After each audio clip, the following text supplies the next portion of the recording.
अस्सलाम वालेकुम जी, मैं हूं अदील राज। आप देख रहे हैं मेरा यूट्यूब चैनल। सबसे पहले तो सब्सक्राइब ज़रूर कीजिएगा, फीडबैक ज़रूर दीजिएगा। अगर मेंबरशिप का ऑप्शन आपके सामने आ रहा है तो वो इस्तेमाल कीजिएगा, सुपर थैंक्स का ऑप्शन इस्तेमाल कीजिएगा। साथ साथ रिक्वेस्ट ये और है, पिछले 1 महीने से हिडन ट्रूथ की वीडियो नहीं आ सकी, वो वीडियो आज आ चुकी है। लिंक मैं डिस्क्रिप्शन में डाल दूंगा, फर्स्ट कमेंट में पिन कर दूंगा, वो ज़रूर देखिए, सब्सक्राइब कीजिए मेरा वो चैनल, उस एफर्ट को सपोर्ट कीजिए। जनाबे वाला, आज बात करेंगे, इमरान खान साहब कैद तन्हाई में है। एस्टैब्लिशमेंट को टक्कर देने वाला एक ही सियासतदान है, कैद तन्हाई में डाला गया है। अलीमा खान साहिबा ने मुज़ाकरात को मारा है ठुड्डा, शहबाज शरीफ साहब ने मुज़ाकरात को डाली है जफ्फी। इन सारी चीज़ों पर बात करूंगा। आखिर में हामिद मीर साहब के प्रोग्राम का एक क्लिप भी आपको सुनाऊंगा। हामिद मीर साहब क्या बताना चाह रहे थे, जज आप खुद कर दीजिएगा। लेकिन सबसे पहले जनाबे वाला, आज तरीके कह रहा हूँ, हुकूमत, नून लीग, पूरी हुकूमत, एस्टेब्लिशमेंट, ये सब मिलके लुड्डी डाल रहे हैं। ये लोग जनाब जंपे मार रहे हैं, हवा में उल्ट बाजियां मार रहे हैं। क्यों? क्योंकि पीआईए 135 अरब रुपए का बिक गया। 75% शेयर्स पीआईए के 135 अरब रुपए के जेएस कंसोर्शियम ने खरीद लिए हैं। इसमें काफ़ी सारे हैं, इसमें सिटी स्कूल है, जेएस बैंक है, नहीं सॉरी जेएस नहीं, आरिफ हबीब कंसोर्शियम ने खरीद लिया है, मुझे माफ़ कर दीजिएगा। इसमें फातिमा फर्टिलाइजर भी शायद शामिल है। इन सारों ने मिलाकर 75% शेयर पीआईए के खरीद लिए हैं। 75% शेयर्स का मतलब क्या है? पीआईए की सारी प्रॉपर्टीज़, पीआईए के सारे रूट्स, पीआईए के सारे जहाज़, माइनस रोजवेल्ट होटल और स्क्राइब होटल, तकरीबन सारा पीआईए। और इनके पास 2 महीने के अंदर अंदर ये भी ऑप्शन मौजूद है कि बाकी के 25% शेयर्स खरीद सकते हैं। अब सोचिए ज़रा, 135 अरब रुपए का पीआईए बिक गया, कितनी खुशी की बात है। इसको स्ट्रिप ऑफ करेंगे, इस क्लेम को। ये पठानों वाली डील की है, माजरत के साथ कालीन बेचने वाली डील की है हुकूमत ने, जो कि 1.5 लाख कालीन का मांगते हैं और 17,000 का बेच के चले जाते हैं। बिल्कुल वैसी ही डील है। इस डील से हुकूमत के कितने पैसे हासिल होंगे? सबसे पहले तो इस बात का आपको जवाब देते हैं। इस डील से हुकूमत को हासिल होंगे अंडा, टुटू, शुना क्यों हासिल होगा? क्योंकि डील ये है कि हुकूमत को दिए जाएंगे, जो इन्होंने प्राइवेटाइजेशन की डील बनाई है, उसमें ये डील है कि हुकूमत को मिलेंगे 7%, बाकी 93% ऑफ द अमाउंट इस कंसोर्शियम ने यह वादा किया है कि 5 साल के अंदर पीआईए के ऊपर ही इन्वेस्ट करेगी। तो वो 7% हम कैलकुलेट करते हैं, वो 10.2 बिलियन रुपीस आते हैं। ठीक है। अब इस हुकूमत ने किया क्या है पीआईए को पुरकशिश बनाने के लिए? हमने कुछ अर्सा पहले हमने ख्वाजा आसिफ साहब का ट्वीट देखा था कि मुबारक हो, पीआईए तारीख में पहली बार प्रॉफिटेबल होगी। वो प्रॉफिटेबल कैसे हुई थी पीआईए? वो तकरीबन 700 से 800 अरब रुपया जो पीआईए के ज़िम्मे वाजिब अदा था, वो एक होल्डिंग कंपनी में पार्क कर दिया गया। पीआईए के सारे कर्जे हुकूमत ने अपने सर लिए, पीआईए की लाइबिलिटी सारी खलास कर दी, पीआईए को नीट एंड क्लीन इदारा कर दिया। उसके बाद का ये देखिए, ऑपरेशनल प्रॉफिट आ गया, 30 अरब रुपए का प्रॉफिट में कंपनी चली गई है। अब हम इस कंपनी को बेचेंगे। इससे पहले 2024 में क्या हुआ था वो भी आपको बता देता हूँ। 2024 में जनाब पीआईए की बोली लगवाई गई तो एक कंपनी आई जो ब्लू वर्ल्ड सिटी है, जिनका सुनो टीवी चैनल है, उनके मालिक साहब आके वो मेज़ पे चढ़ के बैठ गए और हुकूमत ने उनके मिन्नत तरला कर लिया कि आप कुछ और बढ़ाएं पैसे। उन्होंने कहा जी 10 अरब रुपया हम देंगे आपको। 60% शेयर्स का 10 अरब रुपया दे रहे थे उस टाइम पे वो। तो वहां पर जो बोली करा रहे थे, वो जो नीलामी कर रहे थे, उन्होंने 2-3 दफा पूछा। उन्होंने कहा नहीं जी बस 10 अरब, इससे ज्यादा हम भर नहीं सकते, 10 अरब रुपया हम देंगे। तो उन्होंने कहा अच्छा ठीक है, फिर बोली कैंसिल कर दी गई कि 10 अरब तो बड़े कम है, हमें नहीं चाहिए। उस बोली पे कंसल्टेंट जो हायर किया गया था उसको दिए गए थे 7 अरब रुपया। तो यानी कि खाया पिया कुछ नहीं, नुकसान हुआ 7 अरब रुपए का। इस बार क्या किया गया?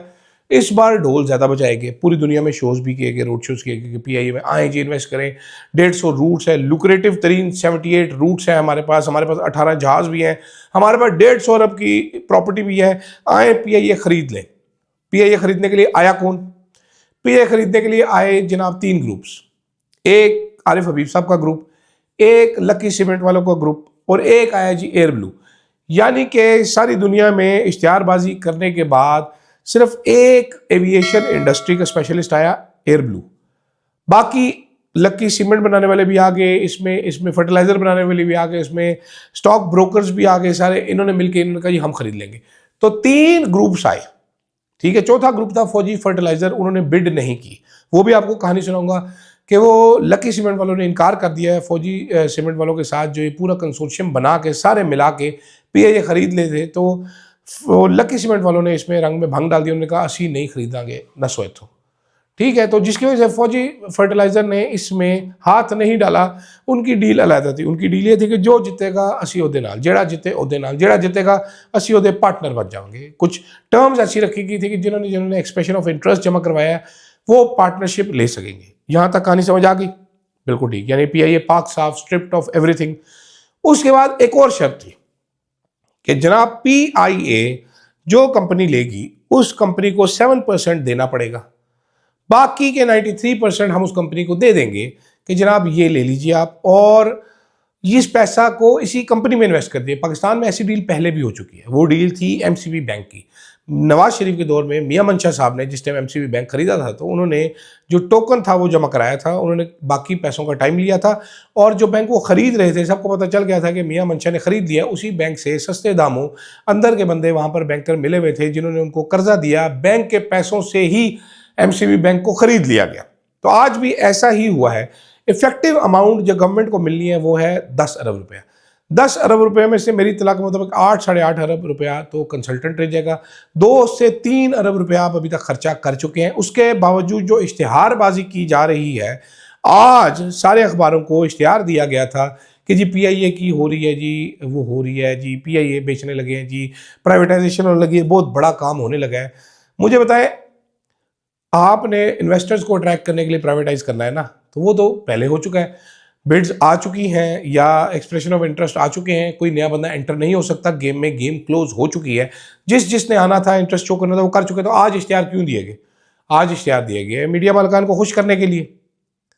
और खुशी कैसी इजहार किया मीडिया मालकान ने? 20 साल में बड़ी प्राइवेटाइजेशन हो गई, तबाही हो गई, जो 135 अरब रुपये। अब जब हिसाब लगाते हैं आप, तो 135 अरब रुपये से 10 या 2 अरब हुकूमत को मिलेंगे, बाकी सारी वो कंपनी लेगी। ऐसी भी एक डील हो चुकी है।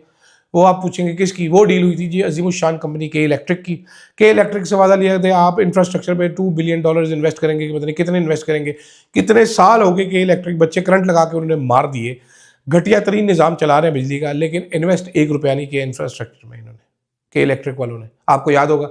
तो ऐसा ही यहाँ पर होगा। इन्होंने 5 साल में करना है ये एक तकरीबन 120-125 अरब रुपया 5 साल में इन्वेस्ट करना है इन्होंने, जो कि नहीं करेंगे।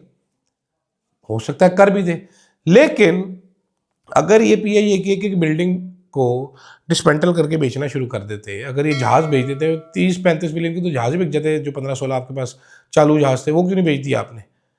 मुझे आप ये बताइए। ये डील आपको आसान अल्फाज में समझाते हैं। आप जाते हैं सीडीए के पास, 1 करोड़ रुपये में आप उनसे प्लॉट खरीद लेते हैं। वो जो बंदा बैठा होता है वो कहता है सर आप आए हैं, आप इस प्लॉट को पुरानी अजमतों पे वापस ले जाएं। सर ये 7 लाख रुपया मैंने रख लिया, सर ये मेरा खर्चा हुआ है, ये लो यार 7 लाख रुपये इश्तिहारों के ले लो। सर ये 93 लाख रुपया वापस ले लें अदील साहब। सर इस पर आपने अब बनाना है घर। वादा ये कि 5 साल में आपने ये 93 लाख इसी प्लॉट पे लगा देना, मैं आपको वापस दे रहा हूँ। तो आप 7 लाख रुपये पे प्लॉट लेके घर पहुँच गए, और बस ये हुआ आज पीआईए के साथ। तो 60% शेयर जब वो 7 साल दे रहे थे आपको सोनो टीवी के मालिक, तो वही बेच देते। आज आपने 75% शेयर जो है वो 10.2 अरब रुपए के बेचे। 60% शेयर बेच देते उस टाइम, साल पहले जान छुड़ाते। जो आपको 50-60 अरब का या 10 अरब का नुकसान हुआ है साल का, वो भी ना होता, और वो 10 अरब भी मिल जाते। शेयर भी आपके पास 40% शेयर रहते, बेहतर पोजीशन में रहते, जो कि बाद में आप ज़्यादा पैसों के बेच सकते थे। तो ये इतनी बड़ी कोई अकाउंटिंग की इतनी बड़ी बोंगी मारी, उसके बाद इसको कामयाबी कह रहे हैं। मुझे तो समझ नहीं आ रही क्यों कह रहे हैं। आप कभी सोच सकते हैं कि डीएचए में ऐसे प्लॉट बिकेगा कि वो आप जाए डीएचए वाला हो के सर 93 लाख आपका? आप सोचते हैं कि बहरे टाउन में ऐसे प्लॉट बिकेगा, सीडीए में ऐसे बिकेगा, अलीम खान अपनी सोसाइटी में ऐसे प्लॉट बेचेगा, एलडीए वाले ऐसे प्लॉट बेचेंगे, या मरीम नवाज की समधी ने जो सोसाइटी बनाई है उसमें ऐसे प्लॉट बिकेगा? क्या आप सोच सकते हैं कि शहबाज शरीफ साहब अपनी मिल ऐसे बेचेंगे? क्या आप सोच सकते हैं जरदारी साहब अपनी को प्रॉपर्टी ऐसे बेचेंगे? क्या आप सोच सकते हैं कि मोहसिन नकवी साहब अपना चैनल ऐसे बेचेंगे? जब नहीं बेचेंगे तो फिर कौम के पैसों की चीज़ ऐसे क्यों बेची जा रही है कुड़ियों के दाम? और आवाम को ये जो नए तरीके से बेवकूफ़ बनाया जा रहा है, क्यों बेवकूफ़ बनाया जा रहा है? इंतहाई मजाका खेज माजरत के साथ पीआईए लॉस मेकिंग एंटिटी होगी बिल्कुल, but you are cutting your losses, this is not a profit, you are just maintaining your books. बेच क्यों रहे हैं आप, ये भी सुन लीजिए, बेच आप इसलिए क्योंकि आईएमएफ ने आपको डंडा दिया हुआ है। पीआईए की तबाही और बर्बादी का जिम्मेदार कौन है? पीआईए की तबाही बर्बादी का जिम्मेदार है पीपल्स पार्टी, जिन्होंने वहां पर पीपल्स यूनिटी बनाई, सरकारी भर्तियां की। दूसरा, एयर लीग बनाई गई नून लीग ने, और वहां पर भर्तियां करवाई। आपने जो 2000 मुलाजमीन की ऑर्गेनाइजेशन थी, वहां पर 12,000 11,000 मुलाजमीन भर्ती किए। उसके बाद कह रहे हैं चल नहीं रही। क्यों नहीं चल रही भाई? शहबाज शरीफ की मिल प्रॉफिट में चलती है कि नहीं चलती? शाहिद खाकान की एयरलाइन प्रॉफिट में चलती है कि नहीं चलती? वाहिद कंपनी जिसको पता था एविएशन का, वो थी एयर ब्लू। उसने एविएशन की दी 26 अरब रुपए की बिड लगाई उन्होंने, 26 अरब की। शाहिद खाकान अब्बासी पीआईए के हेड रहे हैं, शाहिद खाकान अब्बासी ने पीआईए को चलाया हुआ है, शाहिद खाकान अब्बासी मुल्क के वजीर आजम रहे हैं। ही एग्जैक्टली न्यू कि ये कौन सा सफेद हाथी, बल्कि मुझे किसी ने बताया जहरीला है, ये जहर है पीआईए, ये आरिफ हबीब को डबो देगा आज। एक बड़े आदमी ने बताया, नाम नहीं बता रहा लेकिन बड़े आदमी ने बताया। तो कहने का मकसद ये है कि आपने बड़ी इन्वेस्टमेंट अट्रैक्ट की। क्या इन्वेस्टमेंट अट्रैक्ट की है आखिर में? -2 बिलियन। दुनिया में आपने शोज किए, कोई दुनिया की एमिरेट्स एयरलाइन है, टर्किश एयरलाइन है, ब्रिटिश एयरलाइन है, इत्तेहाद एयरलाइन है, ये एयरलाइन है, वो एयरलाइन है, सिंगापुर से कोई नहीं आया, श्रीलंका से कोई नहीं आया, तो इंडिया से तो चलो आना नहीं था, ब्रिटिश एयरलाइन नहीं आई, एमिरेट्स से कोई नहीं आया, सऊदी, किसी ने दुनिया में इंटरेस्ट शो नहीं किया। आप वो पकड़ के ले आए इधर उधर से, वही रेंट सीकर्स को पकड़ के ले आए, एक सीमेंट वाले को ले आए, एक स्टॉक ब्रोकर को ले आए, एक फर्टिलाइजर वाले को ले आए, चलो ये खरीद लो। और पीछे से फौजी फर्टिलाइजर। वो डील क्या थी जनाब? कि जो जीतेगा फौजी फर्टिलाइजर उसके साथ मिल जाएगा। सुभान अल्लाह। तो ऐसे बिकी है, मुबारक हो जी हुकूमत को। आप लोगों को भी बहुत मुबारक हो, आप लोगों को कैसे बेवकूफ़ बनाया गया। मैंने कहा ये आपको ज़रा समझा दूँ। आगे चलते हैं। जनाब वाला इमरान खान साहब कहते तन्हाई में आज भी मुलाकात नहीं हो सकी बहनों की। बहनें वापस लौट गई आज 9:30 बजे के बाद ही वापस लौट गई। आज उन्होंने ठंडे पानी से नहाना मुनासिब नहीं समझा, शायद दिन को नहा लिया होगा, अलीमा खान ने नहीं समझा, लेकिन अलीमा खान ने आज बड़ा कड़ाकेदार जवाब दिया। उन्होंने कहा जी कोई मुज़ाकरात नहीं होंगे, हमने कोई मुज़ाकरात नहीं करने। मुज़ाकरात करना मुश्किल हो जाएगा। शहबाज शरीफ ने आज इंटरेस्ट शो किया है कि हाँ जी मुज़ाकरात कर लेते हैं, लेकिन शहबाज शरीफ के मुज़ाकरात की ऑफ़र की इतनी इज्जत थी कि उसकी बहनें पूरा दिन रिला जेल के बाहर बैठी रही, मुलाकात नहीं करने दी गई। अगर सीरियस होते तो शहबाज शरीफ साहब उसकी बहनों से 2 मिनट में उनका स्टाफ रब्ता करवा के मुलाकात करवा सकता था कि मुलाकात करें बहन अलीमा बाजी।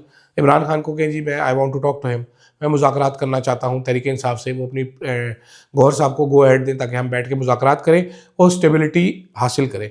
कब तक डंडे के ज़ोर पे आप ये फ्रॉड किस्म की डील्स करवाएंगे और बताएंगे कि मुल्क में बड़ी सरमायाकारी आ रही है? ठीक है। और आरिफ हबीब साहब के साथ भी आगे जो होगा वो आप देखिएगा, कुछ अर्से में आपको पता चल जाएगा, ऐसा कोई बड़ा मसला नहीं है।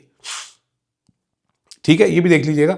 तो ये थी शहबाज शरीफ की जो छोटी सी ऑफर की बड़ी सी हकीकत। आज पाकिस्तान में एक ही सियासतदान है जिसका नाम है इमरान खान, जो कि इस्टेब्लिशमेंट को चैलेंज कर रहा है। 2000 आपने 2 साल से डाला हुआ, 2003 से डाला हुआ जेल में। ना आप उसको अपने स्टांस से ला सके, ना आप उसको तोड़ सके, ना उसको कॉम्प्रोमाइज़ पे मजबूर कर सकते, ना वो अपनी बात से 1 इंच भी पीछे हटने के लिए तैयार हुआ। ये टोटल आपकी कारकर्दगी है, ये टोटल आपका सक्सेस है। बातें आप बड़ी बड़ी सुनाते रहते हैं, करते रहते हैं, वो हम भी सुनते रहते हैं। आखिर में जाते जाते हामिद मीर साहब के प्रोग्राम का एक क्लिप है, मैं आपको सुनाना चाहता हूँ। कल कोई उलमा की कॉन्फ्रेंस हुई है, उसका उन्होंने कुछ जिक्र किया, सुनिएगा ज़रा। ये वो इस इज्तिमा में मौजूद थे, तो यहाँ पर उन्होंने मुफ्ती तकी उस्मानी साहब का काफ़ी लंबा चौड़ा एलामिया है, लेकिन उसमें जो अहम तरीन बात है वो जो उनका इस एलामिया का नुक्ता नंबर 4 है, वो ये है कि हाल ही में दस्तूर पाकिस्तान में 27वीं तरमीम इंतहाई उजलत में मंजूर की गई है। इस तरमीम में मुतअद्दिद अमूर अदलिया की आज़ादी पे कदगन के हुक्म है। आगे चल के ये भी कहा गया कि हम इसका एतराफ़ करते हैं कि बुनियानुल मरसूस के मार्का में कामयाबी पर फ़ौज पाकिस्तान मुबारकबाद की मुस्तहिक है, लेकिन उनके आला मुनासिब को इस्तिस्ना देना उनके मुनासिब जलीला के शायान शान नहीं है। और इसमें और भी बहुत सी बातें हैं। और आखिर में इसमें यह भी कहा गया है कि यह इज्तिमा पूरी ताकीद के साथ हुकूमत पाकिस्तान से मुतालबा करता है कि वो हमास को गैर मुसल्लह करने के लिए अपनी अफवाज को। ठीक है जी जनाब। तो हामिद मीर साहब ने एक क्लिप चलाया है और ये एलामिया भी चलाया है कि जो फील्ड मार्शल साहब को ताहियात इस्तिस्ना दिया गया है वो गलत है। हम कल से ये सुन रहे हैं, इससे पहले भी जिक्र हुआ था कि ताहियात जो किसी को कोई ज़ात जो भी करे वो पूछ नहीं सकती, वो अल्लाह ताला की ज़ात है, उसके अलावा किसी इंसान को ये मनसब ज़ेब नहीं देता। लेकिन हुकूमत चाहती थी कि वो इस्तिस्ना दे, या वो चाहते थे कि वो इस्तिस्ना लें, मालूम नहीं किस चीज़ के लिए। तो ये हामिद मीर साहब ने चलाया है। मैंने कहा मैं आपको सिर्फ सुना दूँ, इस पर मेरे कोई ज़्यादा कमेंट्स नहीं है। सुनिए, महसूस होइए और एंजॉय करें आप। ये तहरीक इंसाफ कह रहा हूँ, हुकूमत की बड़ी कामयाबी पठान वाली डील की है इन्होंने और 135 अरब का पीआईए बेचा है, हाथ में ये आया है। ये मुझे दीजिएगा इजाजत जनाब, अल्लाह हाफिज।